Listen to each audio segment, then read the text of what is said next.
Hello दोस्तों, विश्व के भूगोल में हम 21 चैप्टर कंप्लीट कर चुके हैं। आज हम 22 चैप्टर करते हैं। ये हमारा चैप्टर है अंतर्राष्ट्रीय सीमा रेखा। अंतर्राष्ट्रीय सीमा रेखा। हमारा फर्स्ट क्वेश्चन है, ओडरनिस लाइन किस देश के बीच की सीमा है? ओडरनिस लाइन किस देश के बीच की सीमा है? ये है जर्मनी और पोलैंड की। किसके देश के बीच की सीमा है? जर्मनी और पोलैंड। मैकमोहन किस देश के बीच है? ये है भारत और चीन के बीच। ड्यूरंड रेखा पाकिस्तान एवं अफगानिस्तान। रेड क्लिफ भारत एवं पाकिस्तान के मध्य। मैगिनोट रेखा जर्मनी और फ्रांस के बीच। ये जो हमारे अंतर्राष्ट्रीय सीमा रेखा है, ये काफ़ी इम्पोर्टेंट क्वेश्चन है। विश्व के किस देश में अंतर्राष्ट्रीय सीमाओं की संख्या सबसे अधिक है? ये किस देश के बीच है? चीन के। अंतर्राष्ट्रीय सीमा इसमें 14 देशों के साथ लगती है। हमारा नेक्स्ट क्वेश्चन है, सियाचिन ग्लेशियर को लेकर किन देशों के बीच विवाद है? सियाचिन ग्लेशियर को लेकर भारत और पाकिस्तान के बीच विवाद है। निम्न में से कौन सी सीमा रेखा रेड क्लिफ रेखा कहलाती है? भारत और पाकिस्तान। यह लगभग 3300 किलोमीटर लंबी है, जो कब निर्धारित की गई थी? 15 अगस्त 1947 में। और ये किसने खींची थी? रेड क्लिफ ने। विश्व की सबसे लंबी भूमि सीमा किन दो देशों के बीच लगती है? कनाडा और यूएसए के बीच। विश्व की नदियाँ, झीलें, नदियों के किनारे स्थित महत्वपूर्ण नगर कौन कौन से हैं? ये भी काफ़ी क्वेश्चन पूछा जाता है। निम्नलिखित में से कौन सी दुनिया की सबसे ऊंची नौगम्य झील है? ये है टिटिकाका। टिटिकाका झील विश्व की सबसे लंबी नौगम्य झील है। यह दक्षिण अमेरिका की सबसे बड़ी मीठे पानी की झील है। टिटिकाका क्या है? मीठे पानी की झील, दक्षिण अमेरिका की। गहराई के अनुसार झीलों का सही अनुक्रम कौन सा है? ये कौन सा है? बैकाल, तांगानिकिया, कैस्पियन सागर और वोस्तोक। तो हमारा आंसर हो गया बी। निम्नलिखित में से कौन सी नेपाल की सबसे लंबी नदी है? ये है कर्णाली नदी। नील नदी का पानी किस में गिरता है? नील नदी का पानी भूमध्य सागर में गिरता है। अपने विस्तार और अटलांटिक महासागर में विस्तार जल निकासी के मामले में दुनिया की सबसे बड़ी नदी कौन सी है? ये है अमेजन। दुनिया की सबसे लंबी नदी मानी जाने वाली अमेजोन नदी, जिसकी लंबाई 6400 किलोमीटर है, डैश के उत्तरी भाग में स्थित है, दक्षिण अमेरिका। निम्न में से कौन सा विश्व का सबसे बड़ा अंतर्देशीय सागर है? कैस्पियन सागर। डैश शहर यांगत्जे नदी के मुहाने पर स्थित है, शंघाई। बैकाल झील, जो दुनिया की सबसे बड़ी मीठे पानी की झील है और 1220 मीटर की गहराई वाली दुनिया की सबसे गहरी नदी है, वो किस देश में स्थित है? रूस में। बैकाल झील कहाँ पे है? रूस में। पाकिस्तान की सबसे अधिक ऊंचाई पर स्थित झील कौन सी है? परिस्तान झील, जो पाकिस्तान के गिलगित बाल्टिस्तान के सकार्तू में स्थित है। विश्व की सबसे गहरी झील कौन सी है? बैकाल झील। महावेली गंगा डैश की सबसे लंबी नदी है, श्रीलंका में। नील नदी निम्नलिखित में से किस देश में बहने वाली नदी नहीं है? ये केन्या, मिस्र और तंजानिया में बहती है, अल्जीरिया में नहीं। डैश चीन का दुख कहा जाता है, हवांग हो। एशिया की सबसे लंबी नदी का नाम क्या है? यांगत्जे नदी। येलो नदी निम्नलिखित में से किस देश से गुजरती है? चीन से। एशिया की सबसे बड़ी नदी डैश है, यांगची नदी। लेना नदी किस देश से होकर बहती है? रूस से। कौन सी नदी अधिकतर देशों से होकर गुजरती है? डैन्यूब नदी। ब्लू नील नदी निम्नलिखित में से किस झील से निकलती है? ताना झील। निम्नलिखित में से पाकिस्तान की सबसे लंबी नदी कौन सी है? सिंधु नदी, जो मानसरोवर झील से निकलती है। निम्नलिखित में से कौन यूरोप की सबसे लंबी नदी है? वोल्गा झील। निम्नलिखित में से पाकिस्तान की सबसे लंबी नदी कौन सी है जो मानसरोवर झील से निकलती है? सिंधु। इसकी लंबाई कितनी है? 1880 किलोमीटर। डैश श्रीलंका की सबसे लंबी नदी है? श्रीलंका की सबसे लंबी नदी कौन सी है? महावेली। निम्नलिखित में से कौन सा निम्न श्रेणी का बुरा कोयला है जो आर्द्रता की उच्च मात्रा के कारण कोमल होता है? लिग्नाइट। कौन सा है? लिग्नाइट। कृषि एवं पशुपालन। किस प्रकार की कृषि में भूमि का उपयोग भोजन के चारे की फसलें उगाने और पशुधन पालन के लिए किया जाता है? मिश्रित कृषि। निम्नलिखित में से कौन सा मध्यवर्गीय अर्ध निर्मित माल उद्योग है? ये है औजारों का विनिर्माण। विश्व स्तर पर चावल के उत्पादन में भारत का स्थान क्या है? दूसरा। निम्नलिखित में से कौन सी फसल रबी फसल का उदाहरण है? रबी फसल का उदाहरण है सरसों। कौन कौन सी होती है रबी की फसल? गेहूं, चना, जौ, मटर, आलू, प्याज, सरसों और तंबाकू, जो कब बोई जाती हैं? अक्टूबर से मार्च तक। रबी की फसलें अक्टूबर से मार्च तक। निम्नलिखित में से कौन नई कृषि रणनीति की विशेषताओं में से एक नहीं है? यह विशेषताएं देख लेते हैं कौन कौन सी हैं। व्यापक सिंचाई, रासायनिक उर्वरकों का प्रयोग और संकर बीजों का प्रयोग, जैविक खाद का प्रयोग, ये कृषि रणनीति की विशेषता नहीं है। दुनिया में बैक्साइड का सबसे बड़ा उत्पादक कौन सा है? ऑस्ट्रेलिया। कौन सा देश चावल का सबसे बड़ा उत्पादक है? चीन। फसल चक्रीकरण का विचार किसने विकसित किया था? ये किया था टर्निप टाउनसेंड ने। रोपड़ कृषि के मुख्य क्षेत्र विश्व के डैश प्रदेशों में पाए जाते हैं? उष्णकटिबंधीय देशों में। निम्न में से कौन सा एक लौह खनिज है? मैग्नीज। एल्यूमिनियम, बैक्साइड, तांबा, क्यूप्राइड और पाइराइट, जस्ता, जिंक। निम्नलिखित में से कौन सी हरित क्रांति की विशेषता रही है? ये रही है फसल उत्पादन में उछाल और रकबे में वृद्धि। निम्नलिखित में से किस देश के पास यूरेनियम का विश्व का सबसे बड़ा भंडार है? ऑस्ट्रेलिया।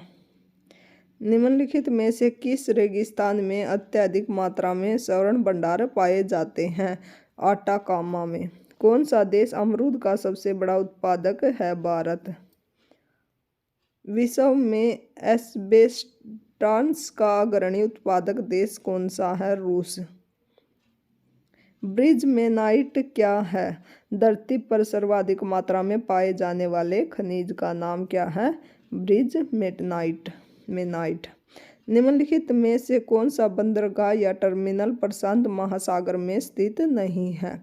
ये है योकोहामा। कहाँ पर है? जापान में। शंघाई चीन में और सिडनी ऑस्ट्रेलिया में। लेकिन रियो डी जेनेवा कहाँ पे है? अटलांटिक महासागर में। तो हमारा आंसर हो गया बी। विश्व का सबसे लंबी और सबसे गहरी रेल सुरंग गोथार्ड बेस सुरंग किस देश में स्थित है? स्विट्जरलैंड में। किस देश में कोयले का सर्वोच्च भंडार है? यूएसए में। विश्व की सबसे लंबी रेल लाइन किन शहरों को जोड़ती है? लेनिनग्राड और व्लादिवोस्तोक। लेनिनग्राड और व्लादिवोस्तोक। कच्चे माल की उपलब्धता के अलावा किसी उद्योग का स्तर भी किसी उपलब्धता पर निर्भर करता है? जनशक्ति और ऊर्जा स्रोत। निम्न में से कौन सा बांग्लादेश का एक बंदरगाह है? ये कौन सा है? चटगांव। निम्नलिखित में से कौन सा समुद्री बंदरगाह हिंद महासागर में स्थित नहीं है? Manila, Philippines. तो हमारा आंसर हो गया ए। जकार्ता कहाँ पर है? इंडोनेशिया। चेन्नई, भारत। चीन में विश्व का सबसे लंबा मानव निर्मित जल मार्ग है कहाँ पर? ग्रैंड नहर में। मानचित्रों में अनियमित भूखंडों के क्षेत्रफल को निर्धारित करने के लिए निम्न में से किस उपकरण का उपयोग किया जाता है? प्लेनीमीटर में। किस नक्शे पर डाल को दिखाने के लिए खींची गई असंबंधित रेखाएं क्या कहलाती है? हैच्योर। फ्रेंडशिप हाईवे जो चीन को निम्नलिखित में से किसके साथ जोड़ती है? नेपाल। कार्टोग्राफी के संदर्भ में समोच्च रेखाओं वे काल्पनिक रेखाएं होती हैं जो समान औसत समुद्र तल से ऊपर की ऊंचाई वाले स्थानों को जोड़ती है। मानचित्र रेखाएं। जलवायु डेटा के मानचित्रण के संदर्भ में कौन सा शब्द एक मानचित्र पर सभी बिंदुओं के माध्यम से खींची गई रेखा को संदर्भित करता है जिसमें समान मात्रा में बादल होते हैं? ये कौन से हैं? सममेघ रेखा। नक्शे के एक बंधे हुए संग्रह को एटलस कहा जाता है। रेखा आच्छादन अर्थात नक्शे पर खींची गई कृत्रिम रेखाएं ढलान के बीच अंतरों के बारे में अनुमान लगाने में सहायता करती हैं। पृथ्वी के प्राकृतिक विशेषताओं जैसे कि पहाड़, पठार, नदियां, मैदानी महासागर आदि को दर्शाने वाले मानचित्र को क्या कहा जाता है? ऊंचावच मानचित्र। निम्नलिखित में से कौन सा देश पाक जल डमरू और मन्नार की खाड़ी द्वारा निर्मित समुद्र के संकीर्ण जल मार्गों के द्वारा भारत से अलग होता है? श्रीलंका। जल डमरू मध्य। निम्नलिखित में से कौन सा पद परिभाषा युग्म सही है? जल संधि दो भूभागों को मिलाने वाली भूमि की एक संकरी पट्टी है। ये ठीक है? नहीं, ये गलत है। इस्थमस दो बड़े जल निकायों को जोड़ने वाले पानी की एक संकीर्ण मार्ग है। ये भी गलत है। जल संधि किसे कहते हैं? दो बड़े जलीय भागों को मिलाने वाले मार्ग हैं जिसमें से नौकाएं गुजरकर एक जल क्षेत्र से दूसरे जल क्षेत्र में जा सके, जैसे पाक जल संधि पाक खाड़ी और बंगाल की खाड़ी को जोड़ती है। थल स्थल कौन सा है? या जल डमरू मध्य। जब स्थल की संकरी पट्टी द्वारा दो भूखंडों को आपस में जोड़ा जाता है तो उसे स्थल संधि कहते हैं, जैसे पनामा स्थल संधि उत्तरी अमेरिका व दक्षिण अमेरिका को जोड़ती है। पाक जल संधि किसे किसे जोड़ती है? ये देख लेते हैं। मन्नार एवं बंगाल की खाड़ी को, जो कहाँ पर? भारत और श्रीलंका। लुजोन दक्षिण चीन एवं फिलीपींस सागर, ताइवान और फिलीपींस को। भौगोलिक स्थिति कहाँ पर है इसकी? ताइवान और फिलीपींस। बेरिन सागर एवं चुक्सी सागर, अलास्का और रूस में। डेविस बेफिन की खाड़ी एवं अटलांटिक महासागर, ग्रीनलैंड और कनाडा। डोवर इंग्लिश चैनल एवं उत्तरी सागर, इंग्लैंड और फ्रांस। सुंडा जावा सागर एवं हिंद महासागर, इंडोनेशिया। जिब्राल्टर भूमध्य एवं अटलांटिक महासागर, स्पेन और मोरक्को। मैगलन प्रशांत एवं दक्षिण अटलांटिक, चिली। निम्नलिखित में से कौन सी जल संधि जावा सागर और हिंद महासागर के बीच स्थित है? सुंडा जल संधि। जल संधि ये कहाँ पर है? इंडोनेशिया के सुमात्रा द्वीप पर। निम्न में से कौन सा जल निकाय पाक जल डमरू के सबसे निकट है? मन्नार की खाड़ी। कौन सा है? मन्नार की खाड़ी। पाक स्ट्रेट क्या है? ये क्या है? यह एक जल निकाय है जो भारत और श्रीलंका को अलग करता है। पाक स्ट्रेट। निम्नलिखित में से किस महासागर में टोरेंस जल डमरू स्थित है? प्रशांत महासागर। टोरेंस कहाँ पे है? प्रशांत महासागर में। उस देश का नाम, उस देश की पहचान करें जिसे पाक जल डमरू ने भारत से अलग किया है। श्रीलंका। द गिजर्स नामक विश्व का सर्वाधिक बड़ा भूतापीय क्षेत्र कहाँ स्थित है? जिसमें 22 भूतापीय विद्युत संयंत्रों का एक कॉम्प्लेक्स शामिल है। ये है सैन फ्रांसिस्को। डैश भारत और श्रीलंका को अलग करता। भारत और श्रीलंका को क्या अलग करता? पाक जल डमरू। निम्नलिखित में से कौन सा ऊर्जा का गैर परंपरागत स्रोत नहीं है? ऊर्जा के परंपरागत स्रोत कौन कौन से हैं? सौर ऊर्जा, वायु ऊर्जा और ज्वार शक्ति। प्राकृतिक गैस क्या है? गैर परंपरागत। डैश स्टेट जावा द्वीप समूह और सुमात्रा को अलग करता है? सुंडा जल संधि। बिजली उत्पादन के मामले में विश्व में सबसे बड़ा जल विद्युत बांध कौन सा है? ये है three gorges dam. Three gorges dam. ऊर्जा संसाधन एनर्जी रिसोर्स। गैर पारंपरिक ऊर्जा के संदर्भ में OTE का मतलब क्या है? समुद्री ऊष्मीय ऊर्जा, ocean thermal energy. Ocean thermal energy. पृथ्वी की ऊष्मा से प्राप्त ऊर्जा को क्या कहा जाता है? भूतापीय ऊर्जा। इसके विविध क्वेश्चन देख लेते हैं। एसिकमो किस भौगोलिक क्षेत्र से संबंधित है? ये है ध्रुवीय क्षेत्र से एसिकमो। निम्नलिखित में से कौन सा म्यांमार का सबसे बड़ा जातीय समूह है? बामर। आमतौर पर निम्नलिखित में से किस अवधि में पृथ्वी से क्वाड्रिलेटरल्स नाम का उल्कापात दिखाई देता है? दिसंबर और जनवरी में। एक अफवाह द्रोणी को दूसरे से अलग करने वाली सीमा रेखा को जल संबर कहा जाता है। पश्मीना शॉल नामक महीन शॉल किन बकरियों के अधोलोम से बुना जाता है? कश्मीरी बकरी। कौन सी शॉल? पश्मीनी शॉल। पश्मीना शॉल। पेट्रोलॉजी क्या है? ये चट्टानों का विज्ञान का कहलाता है पेट्रोलॉजी। सोने की खदान के धंसने के कारण खबरों में रहा शिनजियांग प्रांत किस देश में स्थित है? चीन में। किसी भी स्रोत से प्राप्त शुद्ध जल में ऑक्सीजन का द्रव्यमान 88.89% होता है। 88.89% होता है। समुद्र के सबसे उथले हिस्से की पहचान करें। वो कौन सा है? महाद्वीपीय जलमग्न सीमा शेल्फ। जानवर और वह क्षेत्र जहाँ वे पाए जाते हैं का निम्नलिखित में से संयोग गलत है? कंगारू ऑस्ट्रेलिया में, लीमर मेडागास्कर में, शुतुरमुर्ग सवाना और रेगिस्तानी क्षेत्र में, वन मानुस कैरेबियन द्वीप समूह में। ये गलत है, तो हमारा आंसर हो गया डी।